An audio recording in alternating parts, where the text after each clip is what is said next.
Hello everyone, good morning. কেমন আছো সবাই? মুগ্ধতায়ন চ্যানেলের নতুন আরও একটি ব্লগে তোমাদের সবাইকে স্বাগত জানাই। আশা রাখছি যে যেখান থেকে আজকে আমার এই ভিডিওটি দেখছো তোমরা সবাই খুব ভালো আছো, এমনকি আমরাও খুব ভালো আছি। আর আজকে হচ্ছে শনিবার, ঘড়িতে বাজে সকাল ওই 10টা মতো। তবে চলো আজকের ব্লগটা এখান থেকে শুরু করলাম তোমাদের সবাইকে সঙ্গে নিয়ে। আর এই যে তোমরা দেখতে পাচ্ছ, আমি আলমারিটা খুলে সবার প্রথমে বার করলাম একটা শাড়ি। তো আজকে শাড়ি পরার কারণটা হচ্ছে গিয়ে, আজ হচ্ছে শনিবার, আগেই তো তোমাদেরকে বললাম। আর আজকে আমি পুজো করব, মা বিপত্তারিণীর পুজো দেব। তো তার জন্য কিন্তু সকাল সকাল সমস্ত কাজবাজ শেষ করে মাম্মামকে আমি স্কুলে পাঠিয়ে দিয়েছি। আর এই তো এখন সমস্ত কাজবাজ শেষ করে স্নান সেরে চলে আসলাম পুজো দিতে। আর যেহেতু আজকে বাড়িতে পুজো দেব, তো একটা শাড়ি না পরলে তো হবে না।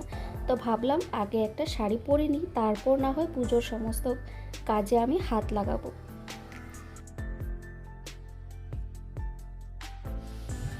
আর এই তো তোমরা দেখতেই পাচ্ছ, শাড়ি টাড়ি পরে একদম রেডি হয়ে গেছি। আর খুবই সাধারণ সিম্পল একটা শাড়ি পরলাম, যেটা করে আমার কাজ করতে খুবই সুবিধা হবে। তো সেটাই একটা শাড়ি বেছে নিয়ে আমি পরে নিলাম। আর ওই যে সবার প্রথমে যেটা করব সেটা হচ্ছে, আগে আমি নিত্য যেটা পুজো করি প্রতিদিন, সেই পুজোটা আগে করে নেব। তারপর মা বিপত্তারিণীর পুজো দেওয়াটা শুরু করব। আর এখন আমি এই তো চলে আসলাম পুজো দিতে। আর পুজো দিয়ে না, তারপর সমস্ত যোগাযন্ত্র করতে হবে। সব কিছু ফল টল বানানো, ফলগুলোকে ধুতে হবে। তারপর ওই যে দুব্বো, আম পাতা, বেলপাতা সব কিছু যে আনা হয়েছে, সেগুলোও কিন্তু সব কিছু ধুতে হবে। তো যাই হোক, তো ওদিকে না ঠাকুরকে জাগিয়ে তারপর ভাবলাম যে আগে আমি একটু পায়ে আলতা পরিনি। যেহেতু আজকে বাড়িতে পুজো, তো ভাবলাম একটু আলতাটা পরিনি। আর আলতা তো সেভাবে পরাই হয় না। তো কি বলবো, ওই যে বছরে একবার যে কোজাগরি লক্ষ্মী পুজো করি, তখনই কিন্তু আলতাটা পরা হয়। না হলে কিন্তু আর আমি আলতা পরাই হয় না সেভাবে।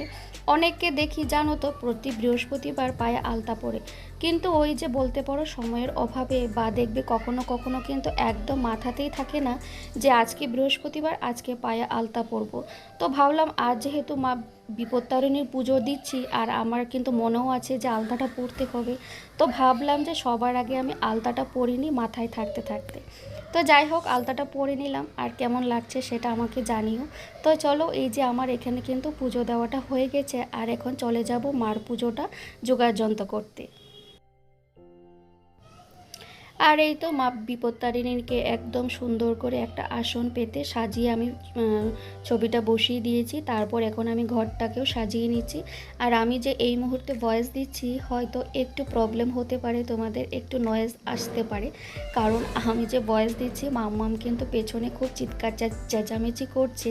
যেহেতু আজকে ও বাড়িতে, তো তার জন্য ও খুব চিৎকার দিচ্ছে যে ও আমার সঙ্গে থাকবে, আমার কাছে আসতে চাইছে। তো যাই হোক, হয়তো ওর কান্নাকাটির আওয়াজ তোমরা অবশ্যই শুনতে পাবে। তো প্লিজ একটু মানিয়ে গুছিয়ে দেখে নেবে। আসলে ছোট বাচ্চা থাকলে যা হয় আর কি, সবসময় ওর কাছে কাছে আমাকে থাকতে হয়। যখনই একটু আমি চোখের আড়াল হই না, তখনই কিন্তু চিৎকার চেঁচামেচি করা শুরু করে দেয়। তো যাই হোক, এই দেখো আমি কিন্তু ঘরটাও বসিয়ে দিয়েছি সুন্দর করে সাজিয়ে। আর ওই যে এখন কিন্তু 13 রকমের ফল আমি কেটে নেব।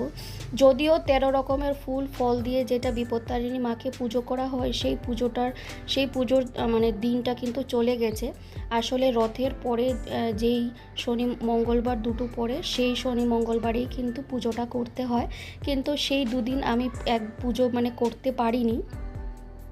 আসলে আমাদের জীবনে দেখবে সুবিধা অসুবিধা তো থাকেই, আর সুবিধা অসুবিধা কিন্তু বলে কয়ে আসে না। তো যাই হোক, সেই শনি মঙ্গলবার তো আমার পুজো করা হলো না। আর যেহেতু মনে মনে ইচ্ছে ছিল, আর আমি প্রতি বছরেই কিন্তু এই পুজোটা করে থাকি। তাছাড়া কিন্তু কয়েক মাস পর পরও কিন্তু আমার বাড়িতে মা বিপত্তারিণীর পুজো হয়। তো ভাবলাম যে যেহেতু পুজোর দিনটা চলে গেছে, তো কেননা যেহেতু আজকে আমি পুজো দিচ্ছি, আর যেহেতু আমি মনে মনে ভেবেছিলাম যে পুজোটা দেব, আর যেহেতু আজকে শনিবার, তো তার জন্যই কিন্তু পুজোটা দেওয়া। তো আমি কিন্তু 13 রকমের ফল দিয়েই পুজোটা করছি। ফুলটা আর পেলাম না, কারণ এখানে 13 রকমের ফুল পেতে গেলে খুব মুশকিল, সহজে পাওয়া যায় না। কোনো একটা বছর পেয়েছিলাম, আমি আর আমার হাজব্যান্ড খুব সকাল সকাল বেরিয়েছিলাম হাতে একটা পলিথিন নিয়ে, যে আজকে আমরা 13 রকমের ফুলটা জোগাড় করবই, কিন্তু পেয়েও ছিলাম, কিন্তু এখন আর সম্ভব হয়ে ওঠে না, এখন আর পাই না। তো তো যাই হোক, শুধু একরকম দুরকম ফুল দিয়ে কিন্তু আজকে পুজোটা করলাম। আর 13 রকমের যেটা সম্ভব 13 রকমের ফলটা দিয়ে পুজোটা দেওয়া, সেটাই কিন্তু দিলাম। তো যাই হোক, এখানে আমি সমস্ত ফল মিষ্টি বানিয়ে একদম রেডি করলাম। আর এখন ওই যেটা আমি নৈবেদ্য দিলাম সেটাতে একটু ওই ঘি, মধু ও গুড় সবগুলো আমি দিয়ে দিচ্ছি। তারপর নৈবেদ্যটা সামনে দিয়ে তারপর কিন্তু আমি এগুলো দিচ্ছি, কারণ এগুলো কিন্তু দেওয়ার পর তারপর কিন্তু আমি আর নৈবেদ্যের যে বাসনটা মানে বাটিটা সেটা আর ছুঁতে পারবো না। তো তার জন্য সামনে দিয়ে না তারপর আমি ওই গুড় বলো আর ঘি, মধু সব কিছুই কিন্তু দিয়ে দিলাম। আমি অনেককে শুনেছি অনেক নিয়ম থাকে, 13 রকমের ফুল ফল দিয়ে মা বিপত্তারিণী পুজো করলে নাকি 13 রকম লুচি খেতে হয়, মিষ্টি খেতে হয়। কিন্তু আমি ছোট থেকে দেখেছি আমাদের বাড়িতেও কিন্তু এই পুজোটা করা হয়, কিন্তু এরকম কোনো নিয়ম নেই। আমার মা মা যখন পুজো করতেন তখন কিন্তু এরকম নিয়ম পালন করতে আমি দেখিনি। আর আমার শ্বশুর বাড়িতেও কিন্তু এরকম নিয়ম নেই। তো তার জন্য কিন্তু আমি এই নিয়মটা মানি না। আমি ছোটোবেলা থেকে যতটুকু যা নিয়ম দেখে পুজোটা শিখেছি, আমি কিন্তু এখন আমার বাড়িতে সেরকমভাবেই পুজোটা আমি করে থাকি। ওই তো নিজের মতো করে পুজোটা দিলাম। আর এখন কিন্তু সব পুজোটা মানে ধূপ ধুনো দেখানো হয়ে গেলে এখন কিন্তু আমি মা বিপত্তারিণীর পাঁচালিটাও পরে নেব। আর লাল সুতোও দিতে হয়, যেটাকে আমরা লাল ধাগা বলে থাকি, সেই লাল সুতোও কিন্তু আমি দিয়েছি। মানে সেই পুজো চলাকালীন যা যা নিয়ম করতে হয় আর কি, তো আমি সবগুলোই কিন্তু দিয়েছি। 13 ফল বা ওই যে লাল সুতো আমি কিন্তু সবটাই দিলাম। তো নিজে যতটুকু যা জানি, যা আমার মনে আছে, তো সবগুলো নিয়ম আমি মেনেই কিন্তু পুজোটা দিলাম। তারপর তেল, সিঁদুর, পান, সুপুরি, বাতাসা আমি শুনেছি আমার মা বলে যে বিপত্তারিণী পুজোর কিন্তু আসল যেটা হচ্ছে সেটা হচ্ছে গিয়ে বাতাসা।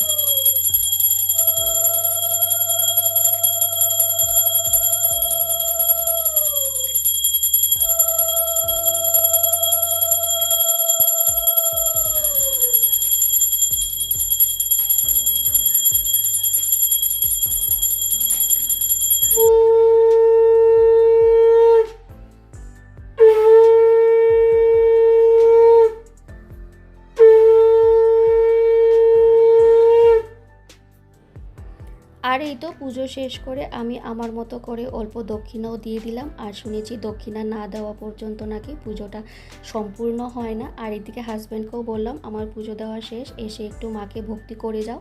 আর এই তো দুজনে মিলে মাকে একটু মন ভরে ভক্তিটা করে নিলাম। আর এই তো দেখো আমার কিন্তু পুজো দেওয়া কমপ্লিট। তোমাদের দেখতে কেমন লাগলো অবশ্যই কিন্তু আমাকে কমেন্টসের মাধ্যমে জানাতে ভুলো না। তো চলো এখন আমি কিন্তু পাঁচালিটাও পরে নেব। গৌরহরি নবদ্বীপে অবতরী যে প্রবর্তনে নাম সংকীর্তন দিন দিন যত ছিল তারে গোড়া উদ্ধরিল নাম বল পতিত পাবন ভয়তে ধ্বনি সর্বদা বেকুল মঙ্গল চণ্ডিকা দেবী করে আরাধন স্বামীকে আপন বশে করে অনয়ন তথাপর বাণিজ্যে যাত্রা করে সদাগর খুলনাকে বলে তথা।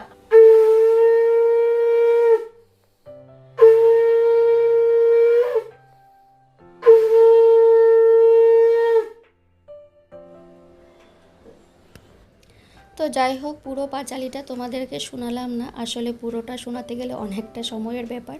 আর এত বড় ভিডিও তো তোমাদের সঙ্গে শেয়ার করতে পারবো না।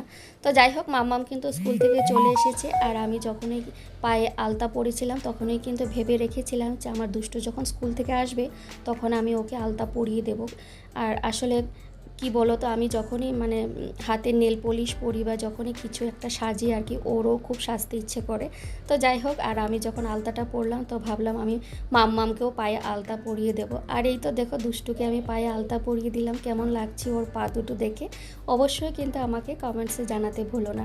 তো চলো দেখি আজকে কি আমাদের আজকে রান্নাবান্না হচ্ছে। আর আজকে কিন্তু আমাদের বাড়িতে রান্নার দায়িত্বে আছে আমার হাজব্যান্ড। আর যেহেতু আজকে শনিবার নিরামিষ, তো বললো যে বাড়িতে যখন আজকে পুজো হচ্ছে কেননা আজকে একটু খিচুড়ি করা যাক। তো দেখো খিচুড়ি তো হয়েছে, আর খিচুড়ির সঙ্গে হলো গিয়ে বেগুন ভাজা, আর তার সঙ্গে যেটা হলো লাবড়াটা দেখতে কিন্তু ভীষণ সুন্দর হয়েছিল। আর এই তো রান্নাবান্না করার পরে যা কাজ থাকে আর কি, গ্যাসের ওভেন মোছা, এগুলো তো সব কিছু করতে হবে, কিন্তু এগুলো তো আমার হাজব্যান্ড আর করতে পারবে না। তো ওকে আমি বললাম তুমি গিয়ে বসো, বাকি কাজগুলো না হয় আমি সেরে নিচ্ছি। আর আমার কিন্তু ওদিকে পুজো দেওয়া শেষ, তোমাদেরকে আমি আগেই বললাম।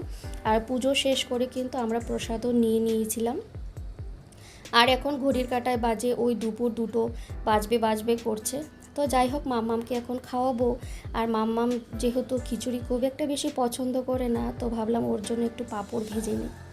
তো মাম্মামকে আমি খাইয়ে দিয়েছি খিচুড়ি, বেগুন ভাজা, পাঁপড় ভাজা দিয়ে। আর এখন কিন্তু আমরাও খেয়ে নেব খিচুড়ি। এই মুহূর্তে তোমরা যারা যারা আমার এই ভিডিওর সঙ্গে জুড়ে আছো, তোমাদের সবাইকে অসংখ্য ধন্যবাদ। প্লিজ আমার ভিডিওটিতে একটি করে লাইক দিয়ে দিও। তোমাদের একটা লাইক আমার এই ভিডিওটি আরও অনেকের কাছে পৌঁছে দিতে সাহায্য করবে। আর তুমি যদি আজকে নতুন বন্ধু হয়ে থাকো, আজকে প্রথম দেখছো আমার এই ভিডিওটি, তাহলে আমি বলবো ছেড়ে যাওয়ার আগে আমার এই ছোট্ট চ্যানেলটিকে সাবস্ক্রাইবও করে রাখতে পারো। আর যারা যারা অলরেডি এই কাজটা করে দিয়েছো, তাদেরকে অসংখ্য ধন্যবাদ। আর এই তো দেখো, তোমাদেরকে দেখিয়ে দিলাম যে আজকে কি কি রান্না হয়েছে। খিচুড়ি, বেগুন ভাজা, লাবড়া, লেবু, ঘি সব কিছু নিয়ে বসে পড়লাম খেতে। আর দুর্দান্ত হয়েছিল খিচুড়িটা খেতে, একদম বরাবরের মতো যেরকম বানায় সেভাবেই আজকে কিন্তু বানিয়েছে। তবে চলো ভিডিওটাও এখানে শেষ করছি। Tata, by.